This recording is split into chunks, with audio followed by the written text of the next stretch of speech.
And welcome back to the Hoops Dialogue podcast, where we're talking about the jumbled Western Conference standings. Just 3 games separate the Suns and the 5th seed to the Jazz and the 12th seed. The Warriors can't win on the road. The Lakers and Pelicans have both won 3 in a row and sit at 8 and 9 in the standings, expecting to get their stars back for the last 2 to 3 games. And the Mavericks just lost to the Hornets in a heartbreaker at home, moving them from the 7th seed to the 11th seed. Sam, what is happening in this Western Conference this year? What's going on, man? Yeah, it's crazy. I feel like this is oftentimes some of the most boring times in the NBA. A lot of the times you have seeds locked up. People are either tanking for a higher pick or they know where they're at generally in the standings. I feel like this year more than years past, it's really kind of a free for all, especially in the West. Like you said, so few games separate the 5 seed Suns from the 12 seed Jazz that it seems like it's going to come down to the last game. And a lot of these teams play each other to round out the season. So those games are going to matter. Those are going to not only be must-win games for teams trying to get in, but also can't lose games for teams competing against each other for those last few play-in spots. So I think we're in for a really, really good last stretch of the season, whereas other years it's kind of a lull. But I think we're in for a really intense playoff race. And I think this is what the addition of the play-in and the adding of 2 seeds has done. It means that more teams are competitive down the stretch, more teams are going for it. And we really only have a couple of teams in the West that have kind of given up and are going into tank mode. Everyone else is kind of right there packed together. And it's really going to be interesting to see where it shakes out. At this point, do you think there's kind of shifting gears for a second away from the 5 through 12 conversation? Do you think there's a favorite in the West or to come out of the West at this point? I feel like not only is the 5 through 12 so close, but I feel like there's no real favorite to come out of the West this year. What do you think? No, yeah, I completely agree. I don't think there's a favorite. I think most people's default would be Denver because they've shown consistently throughout the year that they can be an elite offensive team while having an average to below average defense. But in From the what last I few see two, online, and obviously fans' opinions online, you got to take with a grain of salt. But I feel like most fans would not pick Denver. Maybe a lot of analysts would, but I feel like a lot of fans, at least in the MVP conversation, always kind of hold against Jokic. You haven't done it in the playoffs. How can you win 3 MVPs in a row if you haven't reached the finals yet? And so I think a lot of people, even though Denver is the 1 seed, would pick another one of these teams to be their favorite. But especially, I think Memphis would be another favorite for a lot of people before what happened with John Morant. Before he missed time, he's obviously back, but they're also missing Steven Adams right now, and Brandon Clark is out for the year. So that's 2 huge pieces for them that they're missing right now, and Brandon Clark going to be missing for the playoff run. So there's some shakiness there as well. yeah, and you look Dylan at the other Brooks teams that are up there. Sacramento, a lot of people don't trust them to come out of the playoffs. They haven't had much playoff experience as a unit. Domantas Sabonis is really, and Harrison Barnes are the only two on the team with veteran playoff experience. Below that, you look at the Clippers. They have so many questions as well. Is Russ going to be playable during the playoffs? Is Paul George going to be back and ready to go in the first round? I wouldn't be surprised if 2 to 3 of the top 4 seeds get upset in the first round, and that cannot be said for many seasons in the NBA. So at this point, who would be your favorite to come out of the West? For me personally, it would probably be Phoenix, but I don't feel good about it. They're expected to get KD back for the last 2 to 3 games of the season. He's played 2 games as a Phoenix Sun, but how much cohesion does he need to get implemented into the lineup? Everybody always says that KD is such a plug-and-play superstar that he doesn't need much time to adjust. I mean, it's difficult to say, but at this point, I would probably say Phoenix. Yeah, I mean, I don't think that's a bad pick at all. It would be absolutely insane if a core unit that had played essentially 20 games together after a playoff run and all 20 of those games our playoff games plus 2 regular season games. To see them come out with it would be insane. I think if the Clippers could stay healthy, they would be a lot of people's favorites as well. I Mhm. think a lot of people think the Lakers, if they get a 7 or an 8 seed, could be not a potential team to go to the finals, but at least a potential team to upset one of these higher Western Conference seeds, whether it be Denver, Memphis, or Sacramento. Um, so yeah, I think that there's a lot of firepower even lower in the standings, and some of the teams at the top are struggling. When while Sac's not struggling, they are question mark as far as their playoff experience goes. I think Mhm. the amount of clutch time success them and De'Aaron Fox have had specifically, even though they are skipping straight from not making the playoffs to a guaranteed playoff team and skipping the play-in stage, they've at least performed well in crunch time, which doesn't 100% translate to the playoffs, but at least kind of bodes well for what you can predict for how they'll handle those big moments. So I think they are not someone who we should assume is going to go out without a fight just because of their lack of experience. So I want to shift back over to the 5 through 12 race, just because it is so crazy how tight all of these teams are. So I'm going to let you lead that conversation and choose where we start, kind of going through some of these teams and what they have to do over these last 10 games or so to Yeah. secure their spot. Yeah. Let's just start at 5 and go down. So, at number 5, we have the Phoenix Suns at 38 and 35. They've lost the last 3. They have a difficult schedule to finish. They face Philly, the Timberwolves, the Nuggets twice, the Lakers, the Clippers, the Thunder, all teams vying to get into the play-in or the playoffs outright.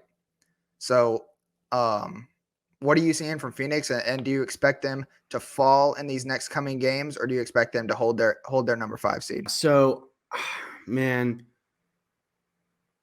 Aiden missed the game that they recently lost to the Lakers. He's expected to not miss more time. Am I correct? He's not Yes, out for an extended period. So they correct. have CP, they have Devin Booker, they should have Aiton down this stretch. And while that is a really tough stretch of games, I don't think they'll slip into the play-in. I think at worst, Phoenix slips to the 6th seed. Yeah, I think they have enough firepower with Book and with Aiton.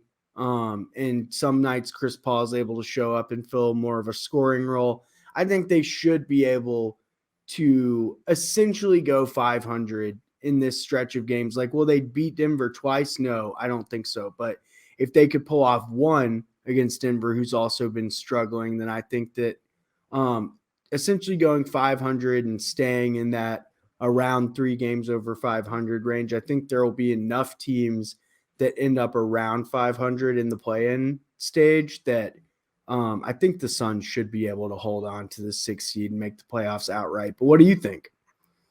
Yeah, I think that they'll hold on to it. The only thing that I have concerns with Phoenix is their lack of depth. Missing Kevin Durant for these stretch of games to end it. These are all really important games, and they're competing against teams that need the wins to solidify their spot in the play-in or playoffs. So, I'm not confident that they'll hold their spot, but I would say it is more probable with the lead that they've built themselves at being 3 games over 500. We kind of preluded to this when we were talking about just our favorites to come out of the West outright. But do you really think a team with this little time to sort of gel together, even with as seamlessly as KD can be plugged into a system, do you really see them maybe not winning the finals because there are some heavy hitters in the East? But do you Mhm. still see them being able to put it together quick enough to make the finals and say, beat if they hold on to the 5 seed, the 4 seed right now is The Clippers. the Clippers. So Yeah. to make it through a first round against the Clippers, and then you either play Denver or let's say the Lakers if they're able to beat the Nuggets and go through one of those teams, and then you either play, say, the Grizzlies or SAC or the Warriors. Like, do you see them being able to get through all of those 7-game series with such a short turnaround? I definitely think that it's possible. Obviously, I would give Denver, Memphis, and Sacramento a bit of an edge just because of the consistency factor that they've shown all season. But in terms of on the court talent, if Phoenix has his entire lineup, I don't see how they wouldn't at least have a competitive series against every single team in the West. Like, just the talent alone and the scoring ability and the versatility of DeAndre Ayton, both offensively and defensively, I think that they're going to make it a series regardless of who they play. But I mean, at this point in the league, no team in the Western Conference has really showed any sort of consistency to make me believe that they would be able to outright beat this Phoenix team solely on talent. Yeah, that makes sense. And I feel like the combination of Kevin Durant and Devin Booker, there's probably not a better scoring combination in the league. We haven't gotten to see it fully play out, but just off raw talent alone, those are probably the best combo of two scorers that you have on in the league. And I think that Paul George and Kawhi are like a wing duo that you could put up against them, and potentially they could have effective defense. Like, regardless, Booker and Durant are both going to have crazy scoring numbers. But I do think PG and Kawhi at peak form are a duo that could hold them on both ends of the court, hold them on one end of the court, and compete with them scoring wise on another end. So if that is the first round, I really hope Paul George is available for the whole round, because I really want to see both of those teams at peak form for the entire playoffs, but especially if they play each other round one. Yeah. Yep. So okay, we moving can move on to let's move on to number 6. We got the Warriors here at 39 and 36. They can't win on the road, like we said, but they've won the past 3. In their closing last 10 games, they play the Timberwolves, the Pelicans, and the Thunder, all vying for the 6 through 10 seed. Recently, Mark Cuban filed a protest with the league office, and the Mavs lost to the Warriors. It's likely to lose. It was a weird situation, a huge miscommunication on the referee's part, but the Mavericks ended up just losing break the game. down what happened real quick for people that didn't see. I'm sure a lot of people did, but the referee gave an intense signal towards the Mavericks bench, signaling the timeout, and many players understood that as Mavericks ball. The PA announcer also said that it was the Mavericks ball, so there was a huge miscommunication. The Warriors line up to get the ball on their side under their basket, while the entire Mavericks team is lining up on the other side of the court, assuming that the Warriors are going that way. The referees didn't make any signal to the Mavericks that the ball was going to be inbounded under the Warriors basket. They scored. It ended up affecting the end score of the game. So Mark Cuban files a protest with the league office saying that the referees mishandled the situation. I think it's really likely that the league office sides with the referees. It was a huge miscommunication. It was definitely the referee's fault, but the PA announcer also contributed to the confusion within the game. yeah, they did end up losing by 2, so obviously that 2 points matters a lot. But yeah, I'm with you. I think there's no way that the NBA retroactively changes the score of a game.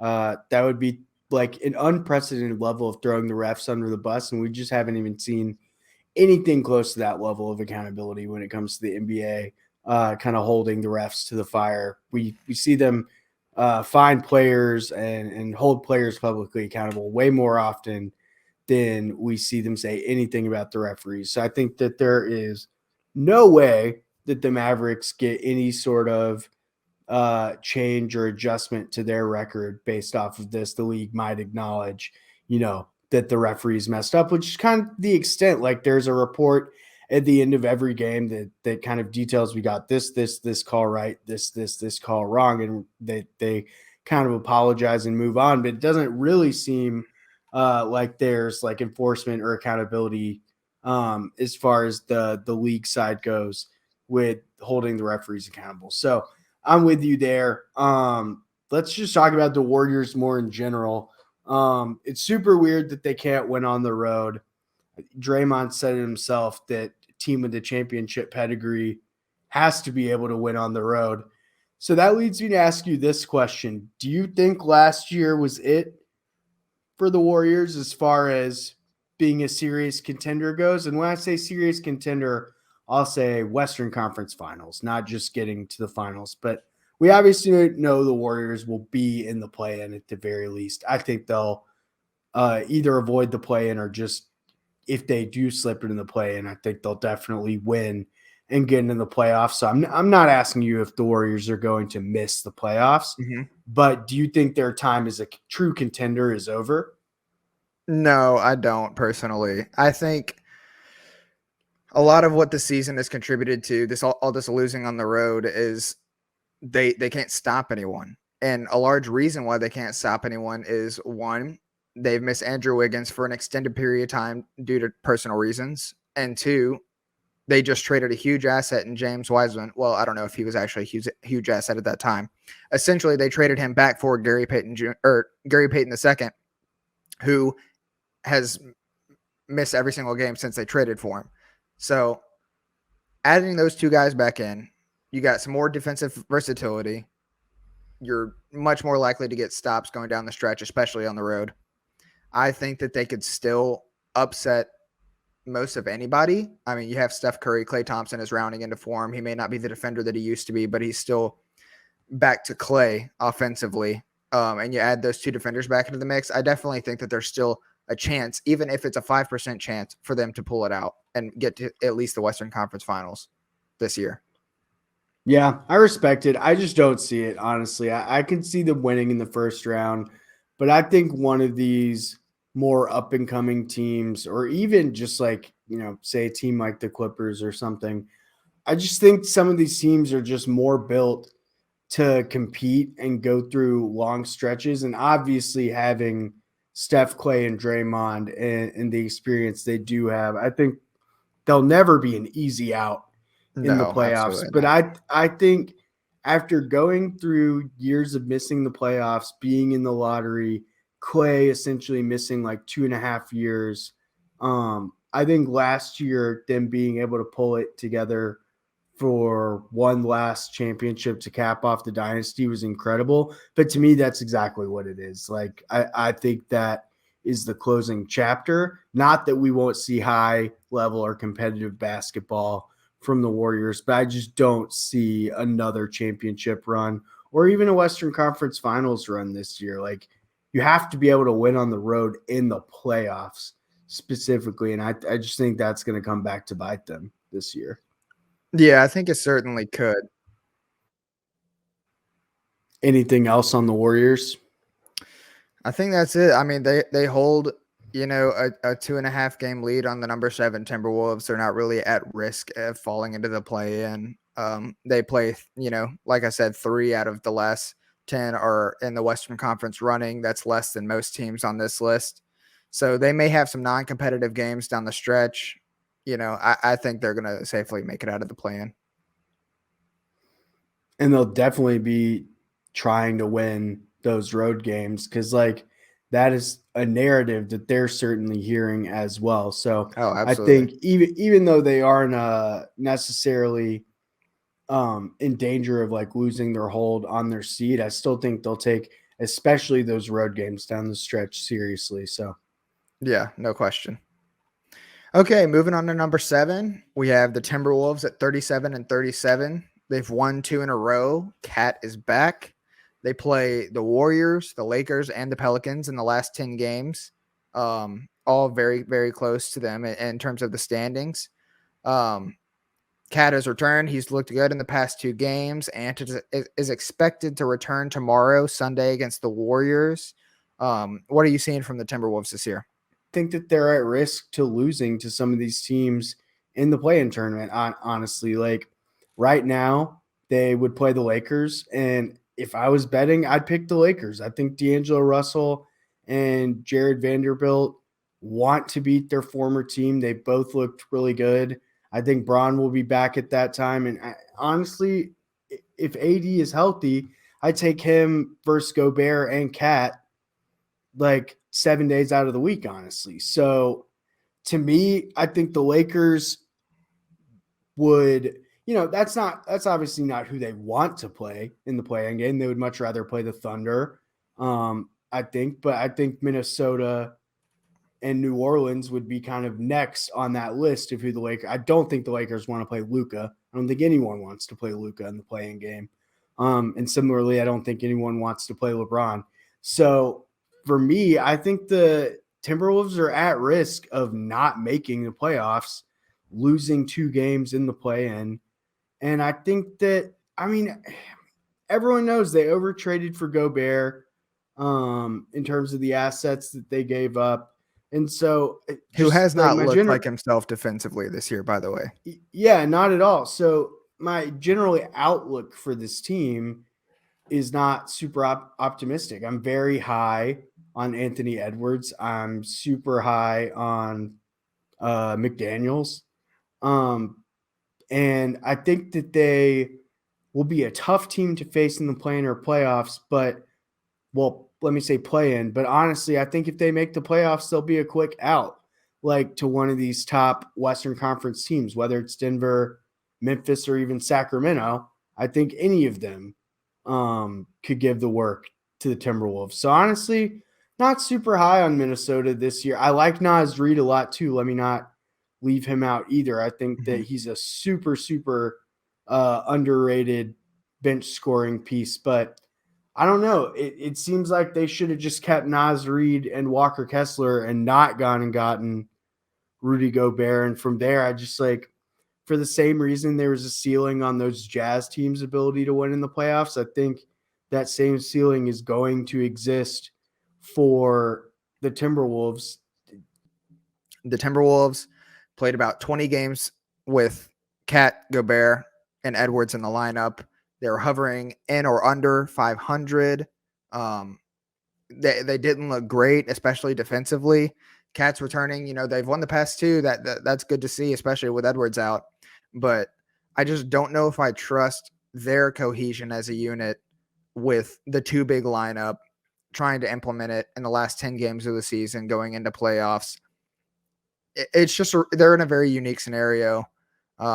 New point guard Cat hasn't played with Mike Conley other than the past 2 games. Like you said, I don't think anybody's wanting to play them in the play-in, because I do think that they're a solid team and the talent will outweigh the cohesion for if they were to play the Thunder or the Jazz, for instance, or maybe even the Pelicans. But yeah, in the playoffs, I don't see them winning a series based off of the year that they've had. Alrighty. Okay, at number 8, your team, the Los Angeles Lakers, sitting at 37-37. They're tied with the Timberwolves. I'm not sure if there's a tiebreaker there. They've won 3 in a row. They've looked great defensively, especially since Braun has been out. Anthony Davis has really pulled a huge load. They have a relatively easy schedule left. They play the Bulls twice. They play the Jazz twice, and the Jazz may be out of contention by the time that rolls around. They play the Timberwolves once, and they're expected to have LeBron for about the last 3 games of the season. So what have you seen from the Lakers since they made all those trades at the deadline? Man, this team is actually really good. If this was the team that we had started out the year with, maybe not a top 3 seed, but I think we're competing right up there for a 3 or 4 seed. And it's exactly what just anyone who understands spacing and understands LeBron and Anthony Davis as a player, exactly what you would want to surround them with lineup wise. You have Malik Beasley, who I haven't looked at the numbers the last week or 2, but when they traded for him, he was a top 10 guy in 3-point makes. He's struggled a little bit here and there, but overall, I really like him just as a person who can create space. Rui Hachimura, some Lakers fans are disappointed with him just because we gave up 3 seconds to get him, and he hasn't shot an efficient field goal percentage or scored the ball particularly well. I like the way he rebounds. I like the way he plays defense. I think he's doing a lot of the little things right.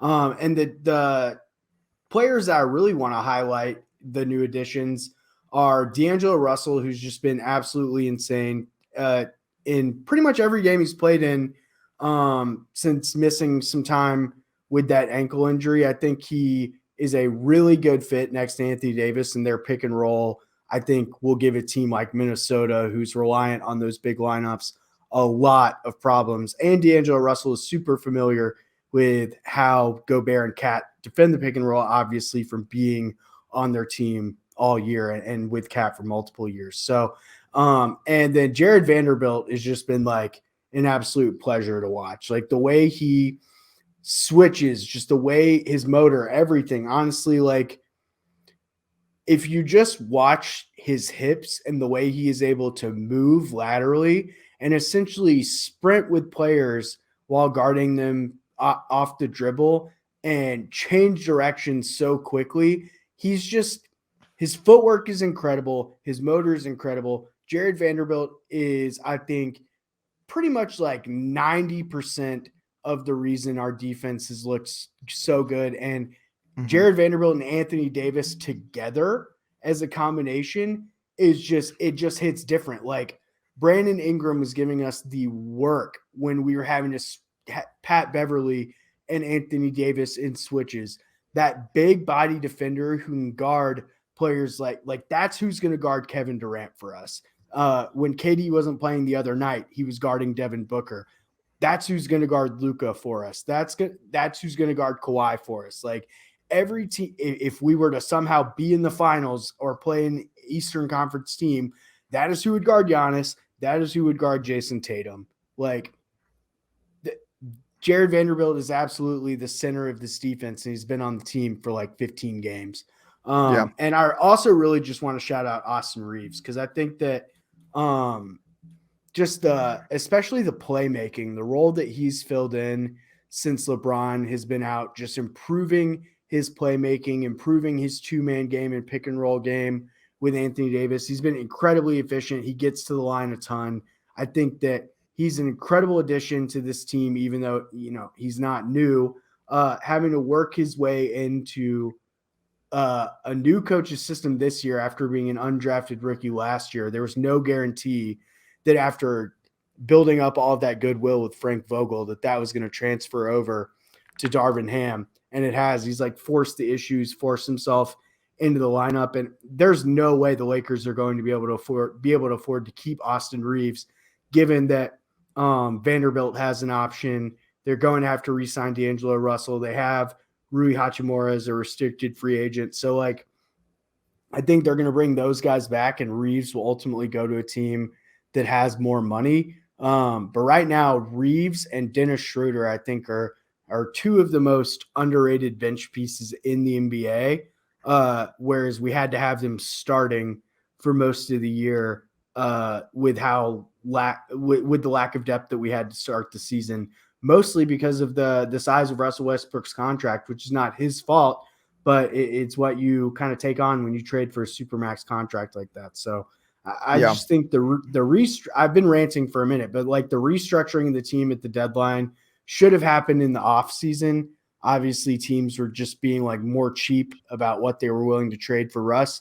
And ultimately, I think waiting got us the best deal, but I wish we would have had this team for the entire year. And I hope we're able to bring most of this team back and the AD is able to be healthy for this playoff run, because I think if we make it in as the 8 or the 7 seed, we can win in the first round. And then from there, it's just every game is a new game. Every series is a new series. Do I think the Lakers are going to win a championship or make the finals? Probably not. But I think LeBron being back in a conference finals is definitely not out of the question. Yeah, I completely agree. If I were trying to make a prediction, I would predict that the Lakers overtake the Timberwolves, come into that 7 seed, win their first play-in game, and go against number 2, whether it be the Kings or the Grizzlies in the first round, both of which the Lakers would not be scared to face. Who would you rather face in the playoffs? Like, who would you be more if I were the Lakers? Of? Lakers or Pelicans, you can do from your perspective too. If I were the Lakers, I would want to face the Kings personally, because you just have to think about the Kings have the 26th best defense in the NBA. There's very little chance that they're going to be able to shoot the Lakers out of the building 4 times in a playoff series. Now, they can probably do it once, maybe twice if they're lucky. But I just think Anthony Davis would take Domantas Sabonis to work, and that LeBron would punish every switch that he saw. Yeah, I mean, I don't see a scenario where the Kings can beat the Lakers in the playoffs, honestly, especially the way the Lakers have looked since the trade deadline. They have been so good. I expect them, if they get out of the play-in, to upset whoever they play. yeah, I think so too. I mean, I would take them. It's tough. Like Denver definitely Health is a pending, of firm. course. Yeah, yeah, that's the main thing. But like, dude, I said it to my friends a couple of days ago. The one time we've seen Anthony Davis and Jokic match up in the playoffs, one of them clearly gave the other the work. And I know a lot has changed a couple of MVPs later, but like the same weaknesses still apply. Advanced stats say Jokic is the most efficient defender in the league, but we know Jokic can't defend the rim. And if Anthony Davis doesn't settle for jumpers against him and just goes to the basket, goes to the basket, goes to the basket, life is a lot harder. And the playmaking, just the level of exhaustion it takes to guard AD going at him every single time, it impacts him on the offensive side of the ball as well. So Mhm. even though I think Denver would be the favorite, I still like the Lakers against the Nuggets round one. And no, I wouldn't pick, bet money on it, but like it's my team and I'm obviously going to be optimistic no matter what. But even as a fan, I also pride myself on being a realist. Do I think we're a favorite against the Nuggets? No, but they've been struggling and we've been surging. So I think it would be meeting at the right time, depending on how these last 10 games go. Yeah, I completely agree. Okay, let's move on to number 9. Now my team, the All Pelicans. right, I'll take the moderator role over here so Okay, you yeah. can talk to us about your squad. So you said Zion's supposed to be back kind of same timetable as LeBron, couple games Mhm. before the play-in, get him reacclimated. I haven't watched the Pelicans since the last time we played, a week or so ago or whatever. Brandon Ingram's kind of been going off Recorded, recently. yep, his first ever triple-double. He had 17, 5, and 6 in the first quarter. So you knew after that quarter that he was going to go after it. His teammates were egging him on to do it. But We talked before they played this stretch of games. Was this the stretch of games against like the Rockets, the Spurs, etc., that they had to yeah, win? they played Rockets, Spurs, Hornets, and they went 3-1 in that stretch. Jabari Smith Jr. hit a game winner in the first game against the Pels in that 2-game series. Jabari Smith's been cooking. He has, but I mean, we're just gonna. The Pelicans have not been holding themselves accountable for the last, I don't know, 2.5 months or so up until this stretch. You're really seeing them kind of switch it up on offense, going down to Jonas more often, setting up to have Brandon and CJ not have to go into isolation with 10 seconds left on the shot clock. They've been good offensively, which is something that we haven't seen over the past few months, and it's been nice to see some consistency because since Zion has been out, it's been the offensive has looked horrible. We've been 26 in offense since Zion went out. Nobody's been able to get anything going, and it's weird because it's generally the same lineup that we had last year when we made that run to ultimately win 2 play-in games and play against Phoenix and take them to 6. So it's been strange that we've been struggling offensively. 7th in defense over the entire year, which still does not make sense to me given how well people shoot at the rim against us.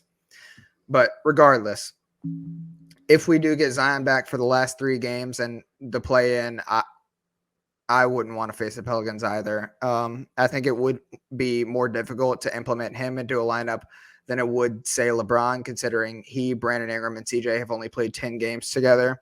There's still, I assume, a lot of cohesion that needs to happen in terms of who's getting the ball when and who's getting the ball where. Zion has played a lot with CJ. He's played a lot with BI in the past, but they have not all 3 played together a lot, especially this season. Zion was recently cleared for basketball activities, and I cannot wait for April 5th to see a notification saying that he is likely to play that night. I don't know if they're in a great spot. They do have a tough schedule to finish the season. They play the Warriors, they play the Clippers twice, they play the Timberwolves. And those are all games that will put you within reach of the play-in or playoffs. So those are all basically must-win games. But at this point, every team has a must-win game, it seems, every night in terms of trying to make it as high as they can in the play-in playoffs in the West, at least. Yep. Do you think y'all can, if you make the play-in, do you like y'all winning in the play-in? And do you think you could upset one of the higher seeds in the first round?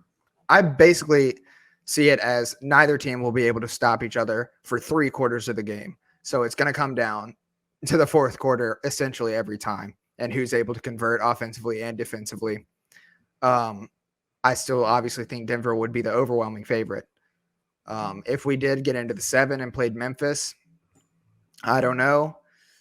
Steven Adams has always played against Zion very well. So I can't say that I, for definite, would pick the Pelicans over any of these 1, 2, or 3 seeds if we were to somehow make it into the 6, 7, 8. But I don't think with Zion in the lineup that anyone can count us out against those teams. Flock up. Let's win these next few games. Let's beat the Clippers tonight. Okay, moving on to number 10. We got the Thunder at 36 and 37. They lost to the Lakers last night, which dropped them back to 10th. They play the Warriors and the Jazz in the last 10 games, which could affect the standings. And they have 3 easily winnable games in a row starting tomorrow against the Blazers. Then they play the Hornets and the Pacers. So what are you seeing from OKC, and do you see them making the play-in? I really like the Thunder. They're obviously way ahead of schedule in terms of what everyone thought they would be. We all assumed, or I'll only speak for myself, I assumed that they would be, a little bit better than last year, but ultimately back in the lottery. And that's not what they are at all. They have shown that they already have pieces that are ready to compete. Shea's a superstar. Jalen Williams is incredible. I did a video about my all rookie first and second teams. I think it was during All-Star break or maybe right afterwards. And I had him on second team, but the way he's played post All-Star break, I would have to bump him to all rookie first team. To me, he's all rookie first team. We haven't seen Chet yet, obviously. And then they have a ton of really, really intriguing players. Like Josh Giddey is someone who could be, and already is, really, really good. Had like 27 points against us last night. And is just a really exciting young player to watch. They have Isaiah Joe, who's like blossomed into one of the best shooters in the league this year. Lou Dort, one of the best perimeter defenders in the league. And right now it's kind of like a star, like one of the second or third scorers on the team, but will transition seamlessly into being an amazing role player when some of these younger guys like take their next steps forward. So I love the Thunder. I think that they're going to be competitive down to the last game of the season. And honestly, I just think like when you're thinking about the Lakers and the Pelicans, I think the Lakers and the Pelicans will get in over the Thunder, and Minnesota probably will too. But I could see them getting that last play-in spot, being the 10 seed and beating out Dallas and Utah. Now, if they ultimately lose out because Dallas has Luka and more experience, and Kyrie, Dallas ends up and Kyrie, and Dallas ultimately ends up getting the last play-in spot over the Thunder, I won't be surprised because just like that level of talent and just that level of talent, it would be really crazy to see that team miss the playoffs. But I mean, they're trending in the wrong direction. The Thunder haven't been incredible, but like you say, have a really easy stretch of games going forward. And Dallas, who we're going to get to in a second, doesn't play any of these teams that are also competing for these spots. So they kind of just got to hope that everyone else wins and loses in a way that benefits them. Whereas the Thunder have at least more of a control over their destiny playing the Warriors and playing, who'd you say, the Clippers and Pelicans? Who, the Thunder? Yeah. They play the Warriors and the Jazz are the 2 teams that pertain to the Western Conference standings. Yeah, so they at least have 2 of those matchups, whereas the The Yeah. Mavericks don't have any. So if Right. they're able to win those games, that puts them in a really good position. So I really like the Thunder, even if they end up missing it. I think that they've just far exceeded everyone's expectations Oh, and are absolutely. set up to be successful in the next few years and even beyond because they just have so many picks. Yeah, I am so excited to see this team with Chet, and I really do hope that they make the play in, um, because I think they're a really fun team to watch. They are super exciting. They play their asses off every single night, um, and I think it would be a great unexpected story for them to make the play in, similarly to the Pelicans last year after starting 1-13. Um, so let's move on to number 11, the team that I was really interested in talking about, the Mavericks, because they were in eighth, I believe, yesterday. They lose to the Hornets without LaMelo, without Terry Rozier, and without Kelly Oubre, and they drop back to 11th outside of the play-in looking in. They're 7-11 since Kyrie joined the team. They're forced to play small. They're terrible defensively. They're lacking a rim protector or a wing stopper. They don't play any teams within the Western Conference race, like you said, but they do have a couple of winnable games coming up, playing the Hornets, the Pacers, and the Spurs. They should win all three of those. So yeah, Dallas is in a really unique spot right now. They obviously traded away a lot of depth when acquiring Kyrie. And there is a chance that within the offseason they could not keep him and lose all the pieces that they invested to get him. So what do you think about Dallas's potential in losing or not making the playoffs or play in this year? I think they'll make the playoffs / play in. I think they'll definitely make the play in. And I think they'll beat out. I just spent all this time raving about how much I love the Thunder, but ultimately you have Luka and you have Kyrie. I think you'll probably beat out the Thunder, and I think you'll beat out the Jazz. And then once you get into the play-in, you definitely have a chance against the Lakers. They beat our ass on Christmas Day before they had Kyrie. We've won since then. You have a chance against the Pelicans. You definitely have a chance against the Timberwolves, I think. So I think they could win in the play-in and make the playoffs. I think Luka is just so good that it's just hard to bet against him. But Dallas is run in such a terrible way. Like, we can't let them keep getting away with this. They decide to be cheap and not extend Jalen Brunson for a super team friendly deal. End up losing him for nothing in free agency. Essentially, don't replace him. Trade Kristaps Porzingis for Dinwiddie and Dinwiddie Bertans. and Bertans, and then use that to flip into Kyrie Irving. So you would think that was great that they were able to flip Porzingis into Kyrie essentially, but Kyrie is probably going to leave just given unless this team turns it around in a huge way and like makes a run in the playoffs. It doesn't seem like they love playing together, especially based off Luka's comments last night where he's basically said he's never been more frustrated playing basketball in his life. And that just doesn't sound like someone who's like enjoying the status quo of things as far as the team goes. So to give up that much to make a run this year that to me, you only make that trade if you feel like you're a piece away from winning a championship. That's like a trade like that Phoenix makes the KD trade because we already have Devin Booker, we already have Chris Paul, we already have Aiden. We don't have to give up any of that. So let's just give up our depth to bring in Kevin Durant. And Dallas, just like, even though they made the Western Conference Finals last year, I just feel like the moves they made over the offseason, bringing in Christian Wood, losing Jalen Brunson, like you got significantly worse. So you're really not one piece away. And then to bring in a superstar that costs a superstar price as far as trade assets go, not what KD cost, but like you still had to trade Dorian Finney-Smith, who's like on a super team friendly deal and just really good for that system. And Dinwiddie, who, even though he wasn't the best Jalen Brunson replacement, at least was something. You give up assets to bring in someone that you might only have for a few months. And in those few months, you're falling out of the playoff picture. And we were looking at this before the pod. they're 2-6 in their last 8, but those 2 wins are against the Spurs in overtime and against the Lakers on a last-second Maxi Kleber three-pointer. So you take away Spurs win in overtime and a last-second, and they say they missed that buzzer beater. You're 0-8 in your last 8, and the conversation that we're having is even worse. So There would be sitting at 34-40 in the 12th seed, most likely out of the play-in conversation entirely.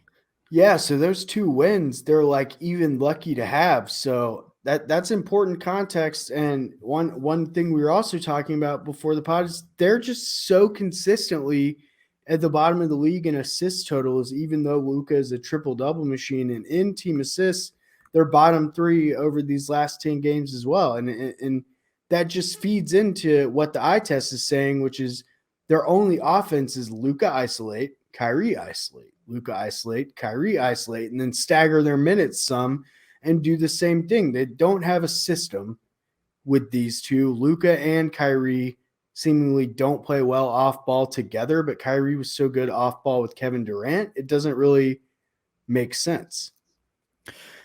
Yeah, it's strange. I mean, their entire system is Luka call Christian Wood and or Maxi Kleba up for a pick and roll drive. If you have a shot, take it. If not, throw up a lob. If not that, kick it out for a 3.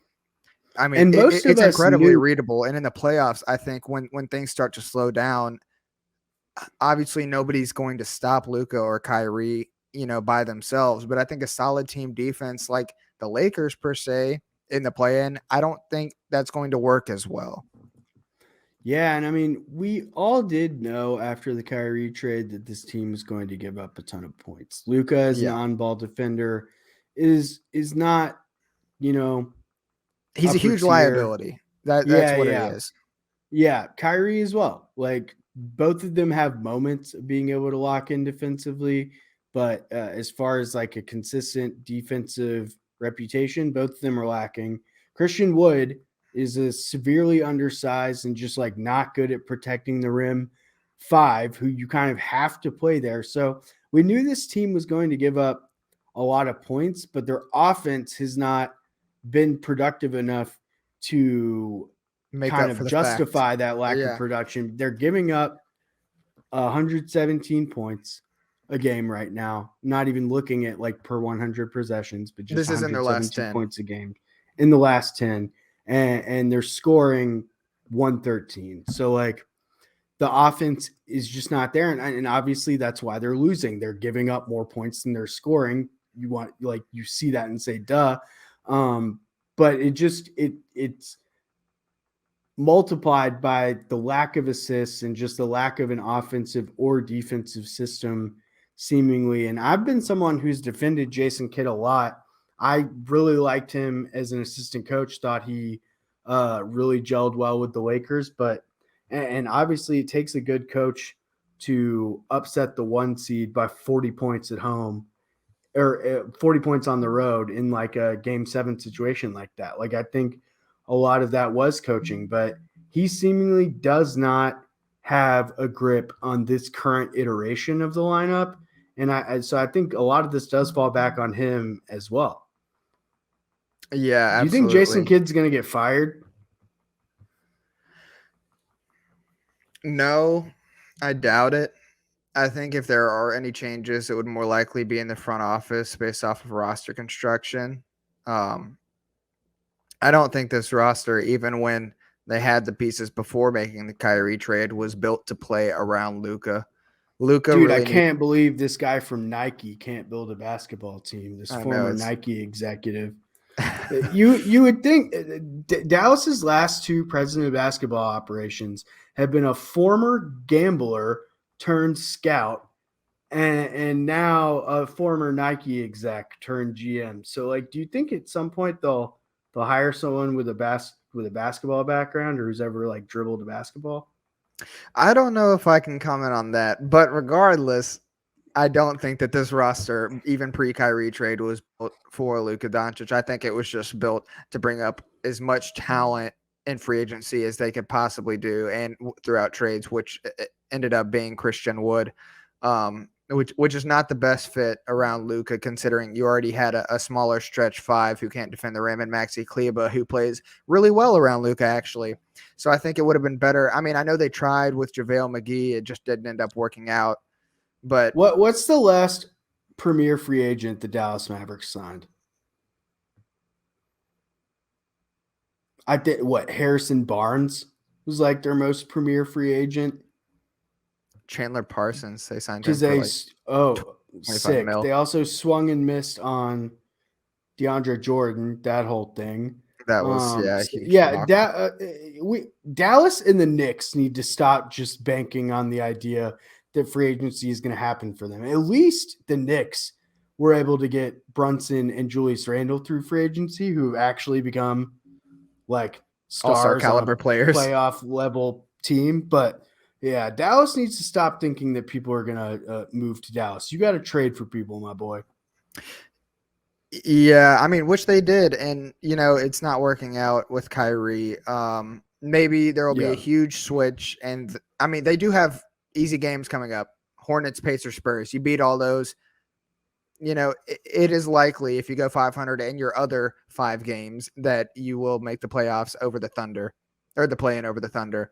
But regardless, I don't think anyone within the organization is excited with the way that things are going right now.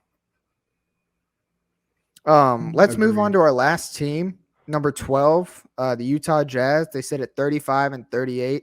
They're a half game behind the Mavericks at 11.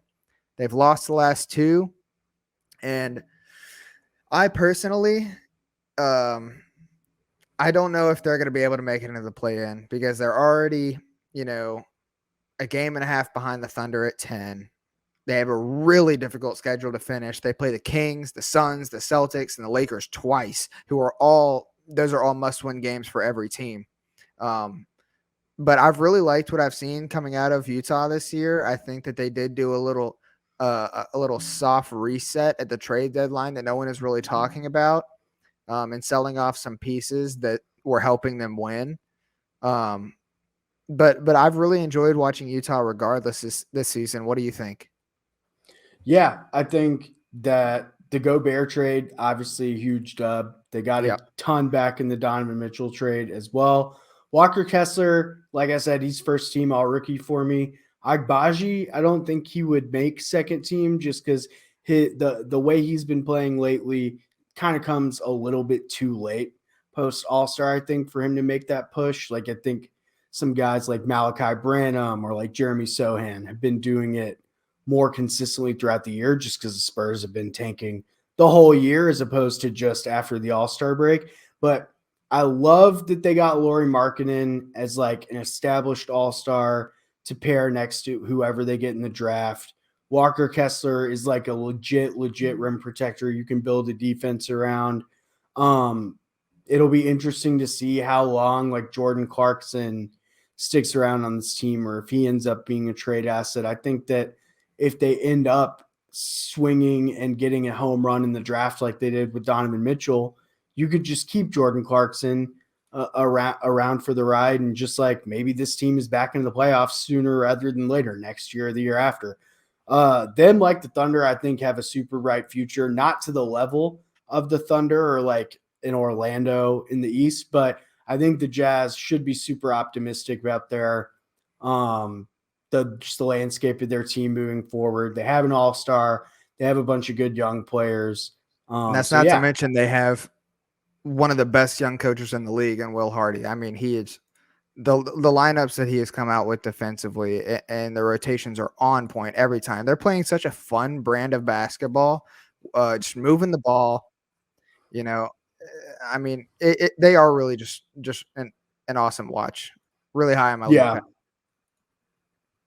Yeah, I don't think they'll make the play in either, but I think that what you said is true, that like when they sold off those assets at the deadline with Conley, with Vanderbilt, with Malik Beasley, I think that was them waving the white flag of like, okay, we're not necessarily trying to make the playoffs this year, but keeping guys like Lauri Markkanen and Jordan Clarkson was them showing, well, we're building for the future. We're not selling off the main pieces of our team. We're selling off these ancillary pieces that have a lot of value for teams trying to win now, like the Timberwolves, like the Lakers. So, yeah. Yeah, I was actually surprised that they didn't get more of a haul for the guys that they gave up.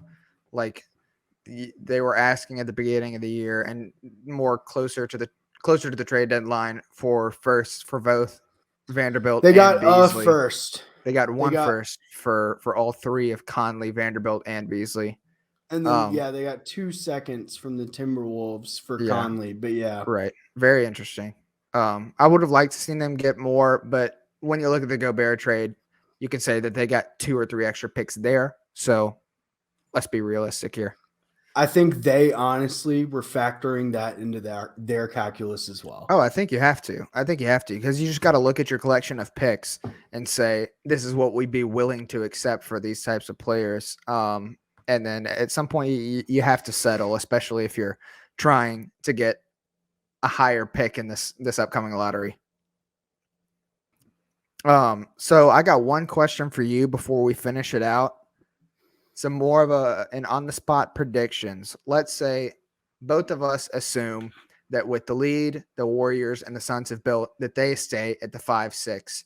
Who do you have coming in at 7, 8, 9, 10, and who do you have missing the play-in? Okay. 7, 8, 9, 10. I think 7, I got the Lakers. Yep. I think 8, I got the Timberwolves.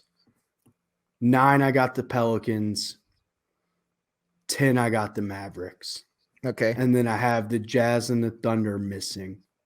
Okay, so Pelicans, Mavericks, 1 game. Who wins? I'm going to say Luka. All right. We can assume that you would think the Lakers would beat the Timberwolves.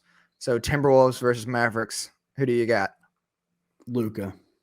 Okay.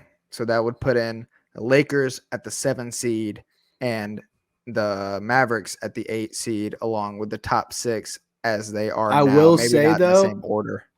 I will say, though, I'm picking Luka just because what he's done in the playoffs and what we've seen in elimination game type situations. But regardless, I think the winner of New Orleans, Dallas, beats Minnesota. And Minnesota misses the playoffs. So I will say I think the winner of 9 and 10 makes the playoffs no matter what, if it's 9 or 10. Yeah, for some reason I also agree. I don't know why. I just do not trust the Timberwolves, especially in a play-in scenario. They don't have Pat Bev, bro.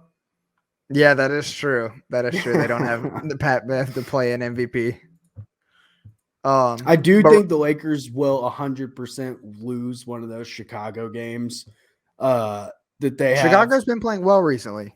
And Pat Bev is just annoying and has announced that he wants to beat the Lakers and is totally not that the he type wants to of beat person. them. He wants to force them out of the playoffs. He doesn't want. Yeah, them well, to make that the ain't playoffs happening. I don't think he has control to make that. happen.